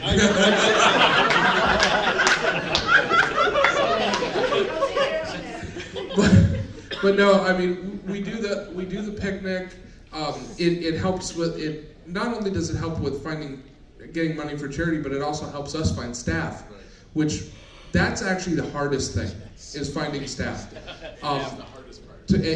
Even board members realize board members are financially liable for the convention. Personally, yes. And we don't make anything off of these. So if you want to join staff. Yeah. So if you want, I wish more attendees knew that. I wish more attendees knew that when you see a board member out there, when you are going tee hee hee and you break a window, that you are literally putting that dude's or dudettes house in jeopardy. Yeah. I mean, these people have put their financial livelihoods online for these. And we don't make a dime. No, and no. I don't know any. The type of I think I spend more money. My head. Yes. Yeah. I mean, I probably put $2,000 out of my personal accounts in the past 2 months to get this set up. Non-profit or for-profit. No, but it's got to. And we're actually we're technically a for-profit. We are a Class C corporation, but we don't operate like a for-profit. We operate like a non-profit. The only reason why we haven't done it is because it's going to take $5 to $10,000 to convert us over at this point. When we also get IRS scrutiny that you just don't even want to know. Oh, the audits. The 501c3 audits. 501c3. So there's also a big argument on 501c3 or 501c7. Yep. C3 is a nonprofit organization. C7 is a social group. Yep. One's educational. Yeah, one's educational, one's social. So you have to have. There's arguments. There are one you have to show all your taxes when your 990 goes on the 501c3. It's out there. Yeah. You know, and that's part of the reason why we're a Class C is we don't have to provide we have to do our taxes, but we don't have to make our finances publicly available. It's a smarter model, actually. Yeah. And in some ways, and I'm in a different perspective. I'm a single member LLC, where it all goes on me. So if my cons fail and anything that I run, there's no board. It's me. So if anything fails, it's on me. So if anyone breaks a window, I'm paying that $2,000 out there. I don't see a dime. It might be a for-profit thing, but for the first year in any business, you don't make money. So for the record, if you want to do anything, if you want to do a con to make money, our rule number 1 is don't. Furry is a little bit weird, and part of it's because of the social aspect. Most people expect everything for nothing. Yes. For example, Artist Alley. While we have some great artists and they do amazing work, we don't charge for Artist Alley. Some anime cons do. Anime cons do. It's a whole different ballgame than that. And the thing that goes on there is, Artist Alley is actually probably our most difficult department out of everything because it's the hardest place to make people happy. Yes. And you're not getting anything back financially to account for the time that you're putting in for planning it. We've gotten difficult about that. Not to be jerky, but I mean, the conversations we've had to have with some of our Artist Alley folks in the past is, I know your table is costing us $97 a day. So you are paying us $0, but I need you to understand that there are 3 people sitting over there right now that have to pay registration for you to sit here right now. And you have to, and sometimes you have to bring that conversation back down because that goes into table rental. That just goes into a sheer fact of our cost. Most people don't realize that this table is probably $54 or $32 to rent it, and outside or anywhere, and then you're paying for that space. That's the bitter. And I don't want to turn this into like a bitter thing, because I think there's an awful lot of positivity around this. But it's hard to run a large event and not see just galling stuff occur with some of the attendees. And you don't. It is literally like a handful of people that do it. So out of 1,000 people, it's 2 people. But and they may not even come to your convention. Yes. The loudest ones are the ones that don't come. But the amount of stuff that you hear all the way from, oh, your staff, blah, blah, blah, like they treat you like you're working at Best Buy, and you have to remind them, and we do this all the time, thank you for your feedback. Our team of 100% volunteers appreciates your feedback. But you have to drill into these people. Nobody gets paid, nobody gets comped. We are stupid suckers who have decided to volunteer our time for a cause. You're basically yelling at yourself, because if you eventually punch every volunteer in the face, there's nobody left to run the con. And yeah, there may be more cons, but some of these cons actually can do an awful lot of good in the community. And I think that we've lost our way, I would argue, this is my very, very short soapbox. These conventions can do an awful lot, but I don't know any convention that actually pays anybody anything. These are people who are volunteering their time. Some of us have day jobs, and some of us, yeah, exactly, or have to travel places and have to expend huge amounts of effort. And this isn't a way of saying, oh great, look how cool we are.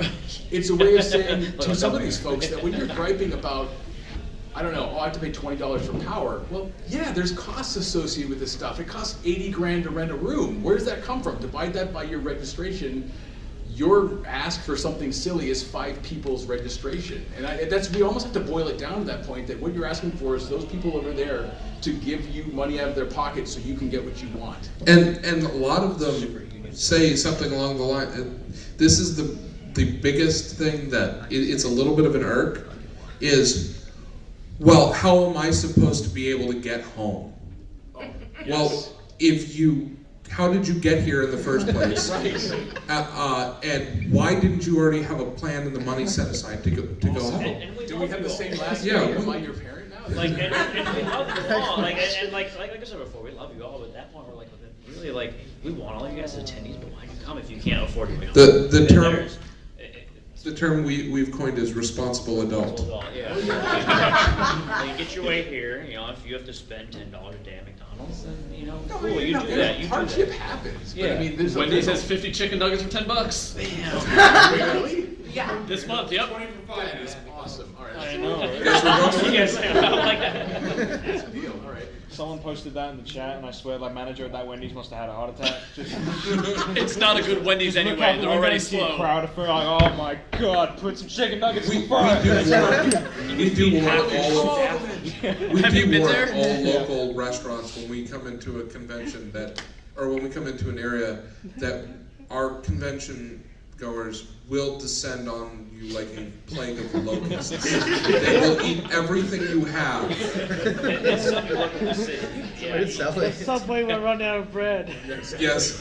Well, like Fernando, I think when Fernando's, Poor Fernando. yeah, they went in the first, or like KP went there and said, you should probably, just letting you know, you're going to be getting a lot of people. Well, how many, do you think I should order such and such many rolls for lunch? For lunch. And he paid his entire loan in 1 week, in one weekend. And furries loved him. I mean, he actually put out dog bowls. All the food came out in dog bowls during that. Yeah, he took a brick for us. We copied him. Yeah, the dog bowls, yeah. Well, you also have burgers with little ears and tails on them. We do have. You guys must go to Brazil. That's worth the flight. Yeah. Just be going to get a visa. Just past the elevators. Okay. Well, actually, Fernando is Brazilian, right? I think he's He's Brazilian. Yeah. So we copy the Brazilian, no problem. Whatever. It's a light lunch that's done. Hey, buddy. Bad about it. Any other questions? I know this was discussed earlier with the sprinkler incident. That's not true. Actually, it's true. Then we got a hanger? As chairman, what has been the most expensive axe to happen at your convention? I would have to say for us, probably for you, because I think you had to pay for it, No, or did they? No, I didn't. It was all insurance. It was all insurance. Yep. Would have been the flood. Yeah. Absolutely. The water feature in the one. He converted the hotel to a water feature. Did my vacation. Yeah. It's just like all of it's got to go. No, the one that Pendes had. What floor was that? I think it was the The one in the bath and Just promise one thing. Will you try the water flow thing? Yeah. Because you are not good with water. No, I am not. Okay. No. Never do what I do. I make bad. Now, do you have any stories about like on the radios, like the con codes or whatever? Like. I don't get into that too much on. I mean, old words, not even that you guys use currently with. We've had. I don't actually remember all of them. Security. Redcoats are coming. Pizza's here. Last year was. Although that one got a little confusing. Yeah, last year was Klingon Spotted and. Yeah, Klingon Spotted. Why was that one Before that, I think the first year I started security was the first year we actually started using code. So that was when Pizza's here. Pizza's here. Your most expensive break. Yeah, most expensive break. Oh, that sounds like he's got a story. The Canadian is stuck. Mine's actually pretty easy, and funny enough, this is of course another anime con, but it's at the Midwest Fur Fest Hotel. Oh, I think I know what you're talking about. Oh no. Okay, so this is Anime Central. It's a con of about 30,000 anime con attendees, and they go through the Stevens Con Center and whatnot. And so, what's that? It's a tire fire. No. I mean, the con is a tire. Oh yeah, of course it is. And I worked there for 10 years, so you can see where I came from. So the hotel has atrium style, and it's both out and in. So all of the atrium style rooms in that section have balconies. Cool, smokers go out there and whatnot. So do drunks, and so do anybody else who's crazy and party and whatnot. And these wonderful people off of the 3rd, 4th floor, really drunk, thought it'd be a great idea to be like, I'm gonna toss my vodka bottle, like a full glass vodka bottle from the 3rd floor balcony. Tossed it to what we call the fishbowl. Yeah. You know where that is. So the fishbowl, it's where this pool used to be, but it has this big like glass plastic dome that sits where the pool used to be. And this dude chucked that bottle. It hit that thing and it shattered one of like the glass pieces of it. I mean, luckily again, this is why we all get event insurance, but it was a nice 10 grand charge back into that event insurance that had to be claimed because, well, we weren't going to pay for it at the time. That's not the weirdest thing tossed over. I've heard frozen turkeys have been tossed over. Frozen turkeys. We've had a full pizza topped off the 4th floor of the Atrium Hotel. Flies and flies. I will come. Yeah, someone scaled the statue. They call it the shit statue. It's a really we had someone cosplayed that at Anime Central this last year.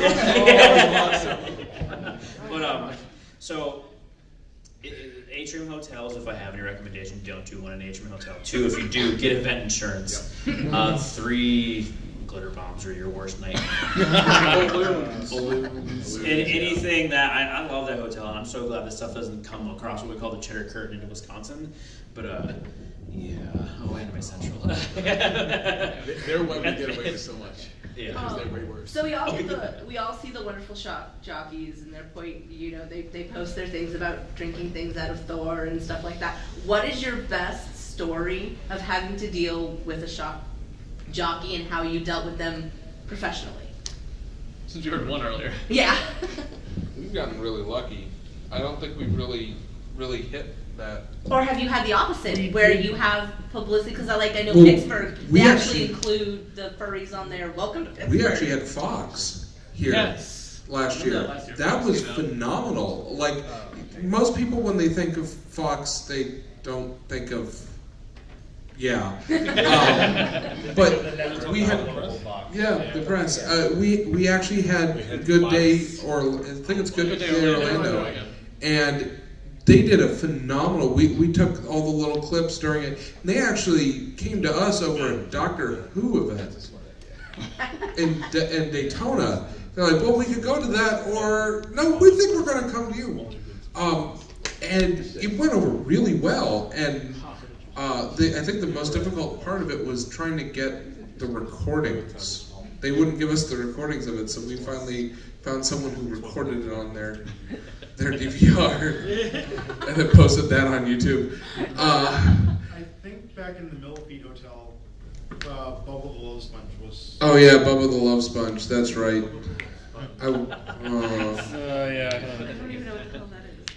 Yeah. Yeah, I'm from Tampa. I know who that is. Yeah. It's Saturdays on the tempo. Are you really? The only thing you can do is inform your hotel, if they're not in your convention space, inform your hotel that, hey, look, they're making it difficult for you, and hope to God your hotel loves you enough to throw them off property.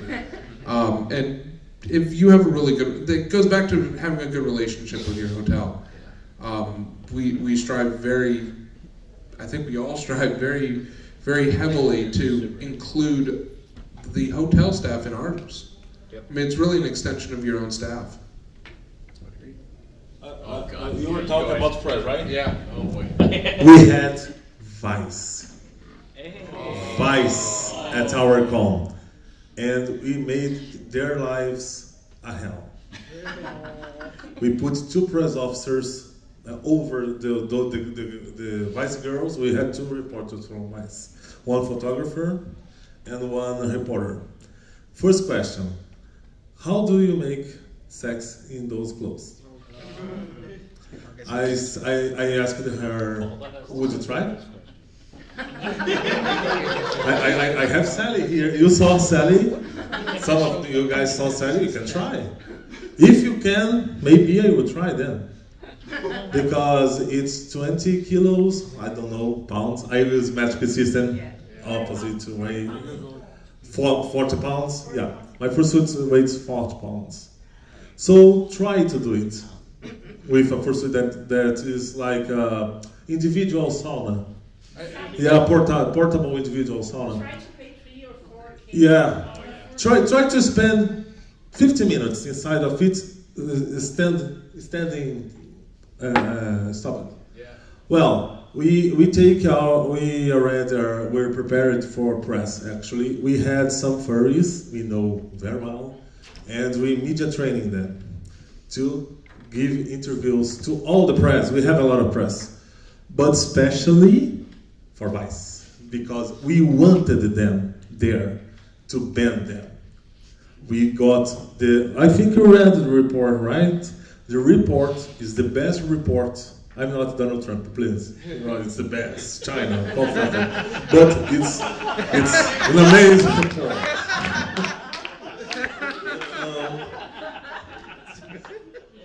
Yeah, we have Stephen Colbert back there.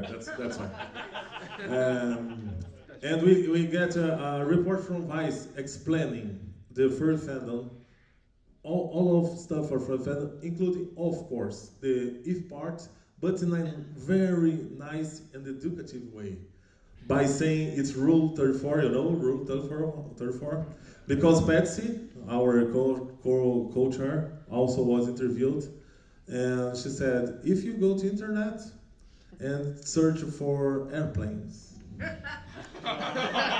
there is pornography about airplanes.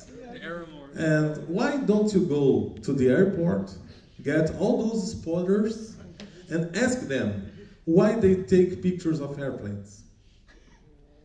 It's the same. It's the same. So if you guys want, I can give you the link, go Google Translate or whatever, and get the report. The report was really nice. We got really proud of banning Vice. I know the furry fandom in the United States had a lot of problems with Vice, right? We read around 4 reports from them. All of them say good things about furry fandom. Indeed, their readers are complaining. True story. They are complaining because Vice is doing good stuff about furry fandom. Indeed, the last report, right? It was the most, a matéria mais fofa, the cutest report Vice ever made. It was the title. Can you imagine that? We did it. It was really nice. Any other questions? Ask now for everyone. Were you working FWA when we had the Anime Con the same weekend, sharing the hotel? I was at FWA when I believe we had the. I don't think it was the Anime Con. Are you dying? What's this first way to you know? Sad excuse. No, we don't have sex. Sad excuse. Cody, sex, they don't. I can't remember. I can bring pies. I know some contacts there. I can bring pies. What was the question? The year that you had the Anime Con came in the same year, and Oh yeah, the so kids. I wasn't there for the Anime Con, at least not to my memory. I was there for the cheerleaders. Oh shit. I remember them. That was awkward. It was football team, wasn't it? We had we were there for the football team too. The year that the Anime Con went to the It's always good to know hospitality who else is in your hotel with you. It is very important to ask that. Yeah, that was the year we had the officer down call. From our hospitality suite. Oh yeah.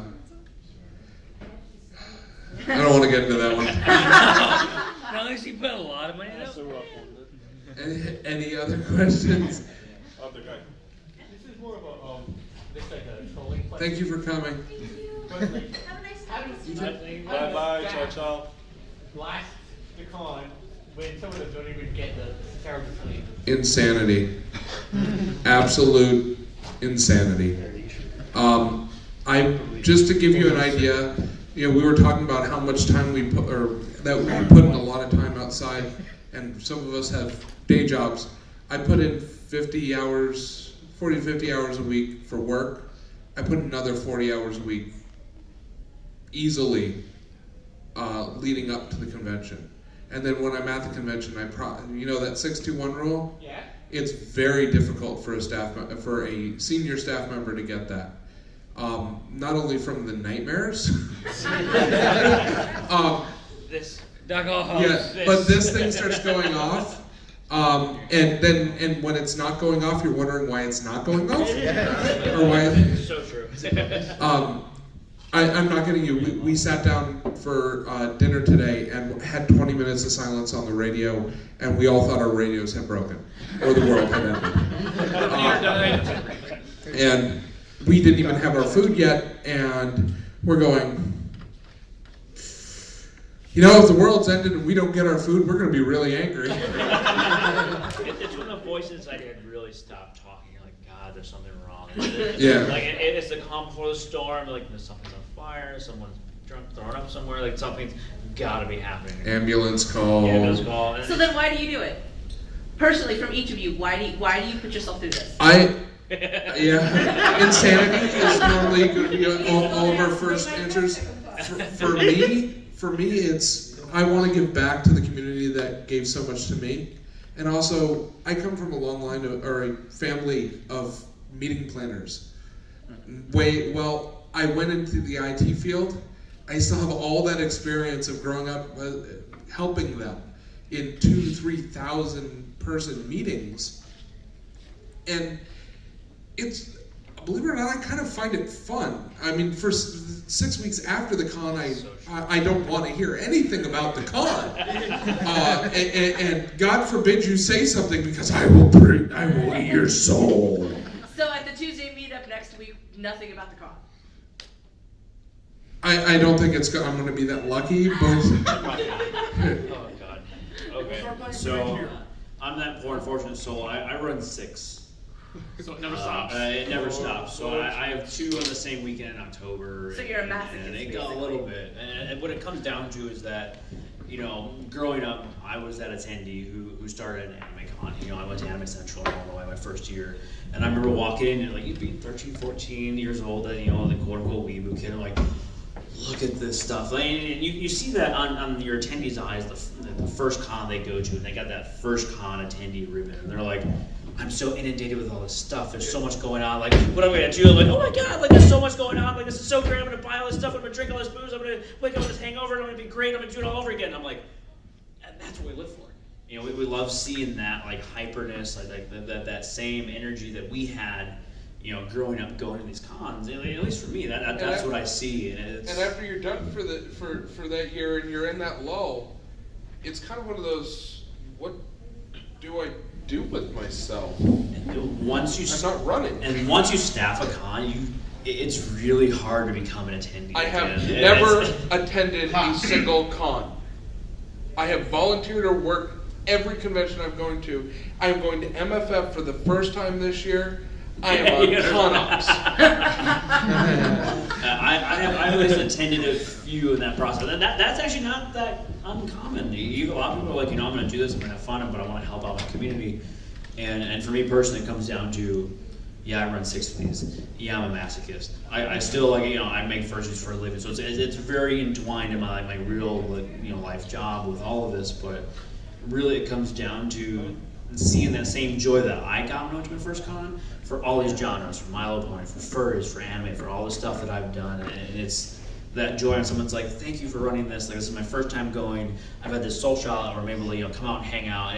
It's that warm, fuzzy feeling you get when someone's like, "Thank you. Thank you for doing this." And, they don't even have to say it, but you see the joy in their face, you see the happiness. This is all the mushy stuff that you're going to get at the end of the panel.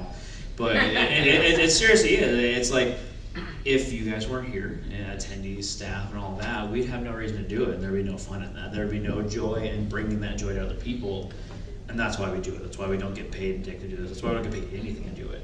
We do it for the fun. You do 9. A little bit of Jack Daniels. It's 6. Jesus, 6. Let them have some social life. Yeah, a little bit. Yeah, my wife kills me otherwise. Well, the question, it's Portuguese is coming. No, get away. The question is why we start to. Why did you personally involved? Why?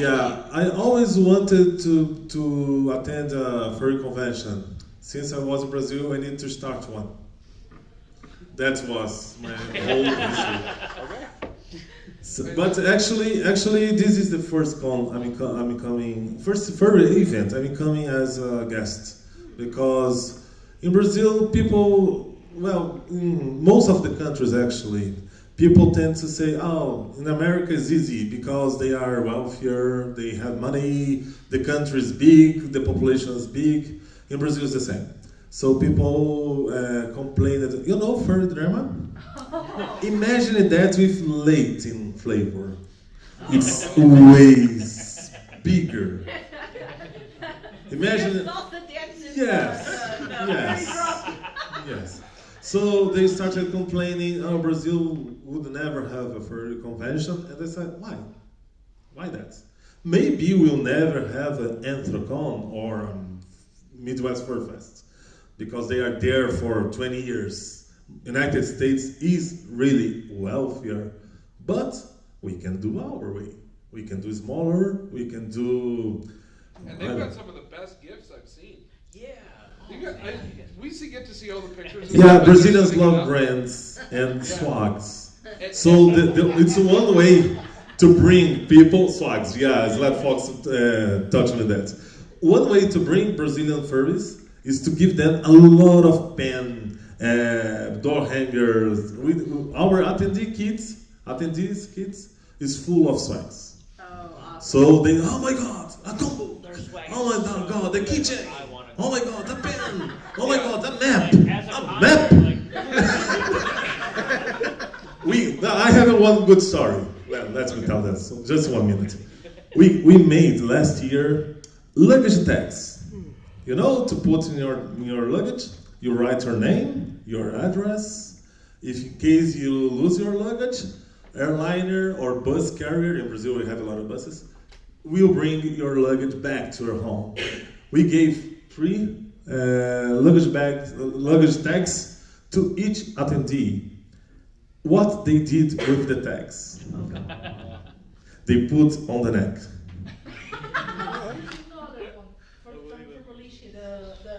Oh yeah, we have those bracelets. That light, that's bright. A bracelet. It's before you break it. It's it's a glow stick. We gave glow stick to the furries there. they look at the glow sticks and what I should do with this, and Pets then break it. And they were, what? What? But you gave me that. Why I should break it?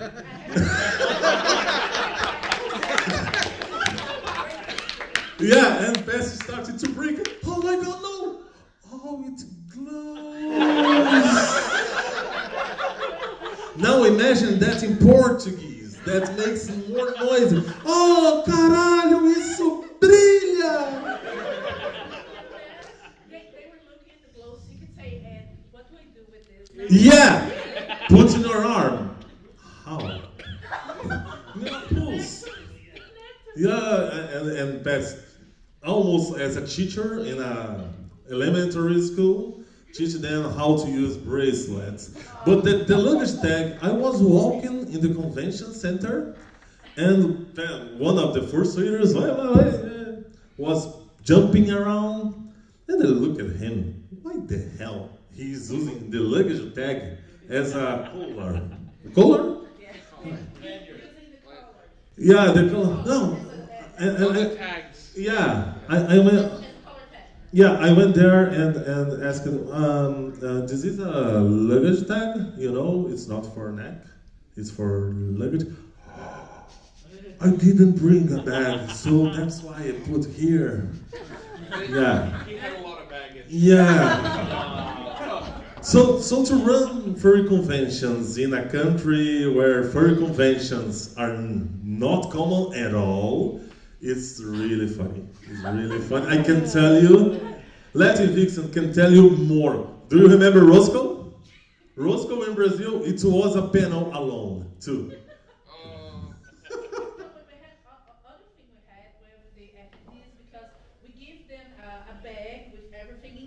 Yes. And oh my God. It has the map and all the panels and all the information. We had a point of interest map for the attendees. And like a week before, after the con, there were people saying, oh, it was hard. I couldn't find any place to eat. I didn't know the time of the panels and stuff. And we said, why did you look at the con book? Which con book? The one we gave you in the bag. Oh, I never opened the bag. You would be surprised how often. There's a reason why we do not give every attendee a comm book. We set them out for people to get. I grab two. Is because some people will take it and they'll take it home and it will sit in their closet and they will never get opened. I just opened last year's a couple days ago. I think two because Let me tell you. At least one gets used. I have some comm books from last year here. Yeah. No one reads them. No one reads. I love our attendees. But you know, Skippy actually helps with ours, and ours is absolutely beautiful. Year after year, I got to give it to him and his wife. But a lot of work goes into those, and you kind of go, really? You didn't look at it? Yeah. But I mean, so the people who do look at it really appreciate it. The people who submit art for it just can't wait to see their art in a book. Yes. And you know, we have limitations on how old you can be to volunteer and how old you can be to staff. But I was having a conversation with a mother earlier today, and she said, well, how can my daughter help? She's a really good artist. I said, well, submit stuff for our comm book for next year, because we're always looking for good artwork. And she's like, oh, that's a really great idea, because then my daughter can say she's published. Yeah. I never thought of that. Never occurred to me. But no, you really at that point, they are a published artist. So how many thousand copies? Yeah. Well, I mean, they sold 1,700 copies or whatnot. Now that sounds like really good. You know, it may not be a bit huge magazine, but 1,700 copies, that's pretty good. So, but yeah, but it is 2:00. We've gone an hour over. 6 hours. Now I got one more question. What are you guys? What are your sleeping, 1 guys' hour con chair fingers? You know, like almost everyone has their different style of when they hear bad news. They do one reaction pose and they cover their face with a hand. What is your face palm? What is my face palm? Oh God. I think it's the dead stare into their soul as I try to figure out if they're actually being serious or if this is just a really cool there's joke. like this, there's It's one of those. I get this like. I actually have a really interesting question real fast. I Just the basketball Brazil question part, really fast. The worst panel you ever had to say no to and why? Oh, that's a really good question. Maybe for scat? No. I don't. Angel there's so Dragons. many. No, I mean normally we allow most of ours. We've had some really strange ones, but I can't think honestly. Most of them are just too adult.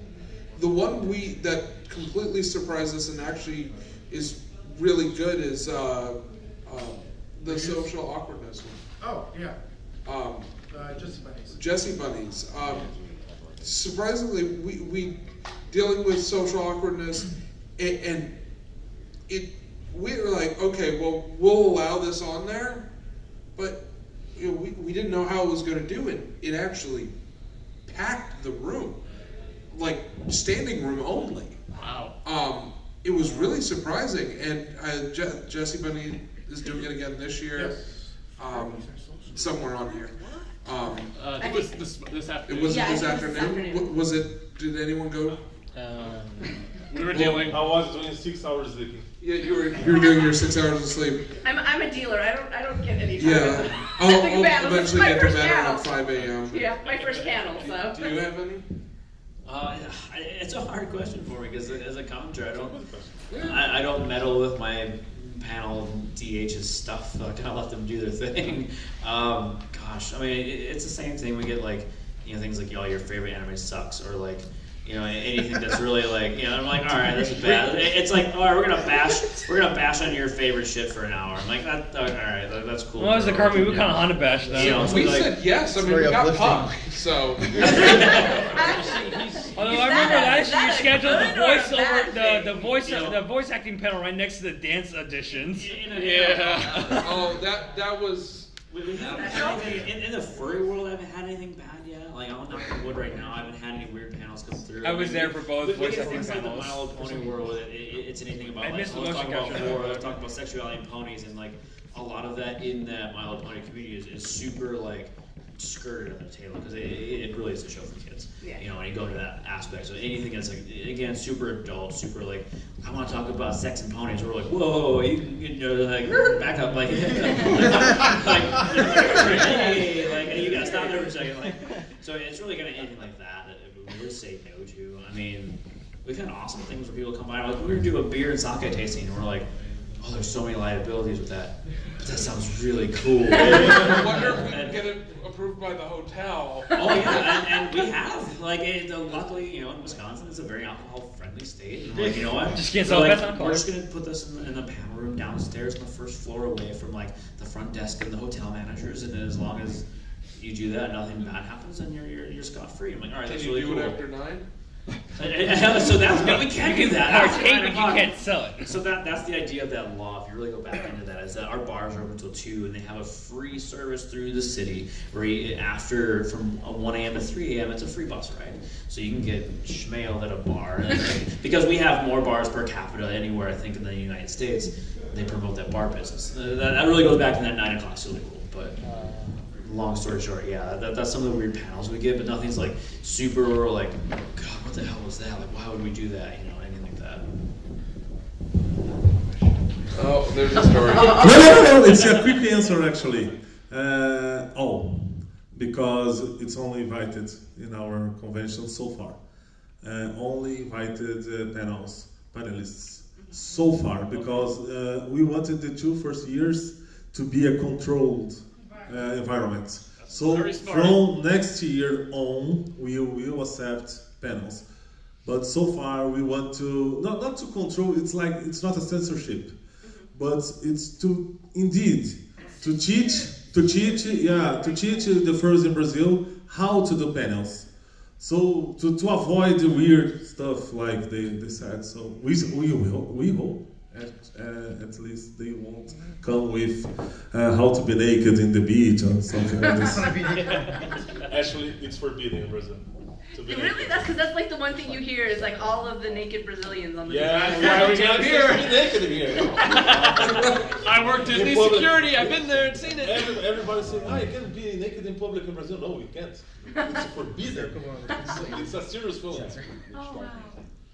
So, well, that's pretty much our panel. We've definitely run even more. I'm surprised over. the concert didn't shut it down. Gee, I wonder why. That's the wonderful rule about concerts. We can extend. If Puck was up here running a panel, he got shut down. That's good, sir. Go back. The other side. This first to the Brazilian. Hi, I'm Scott. Thank you again for watching my 3D and 360 video. I forgot to do my intro on the day one, so I'm doing it at the same time here.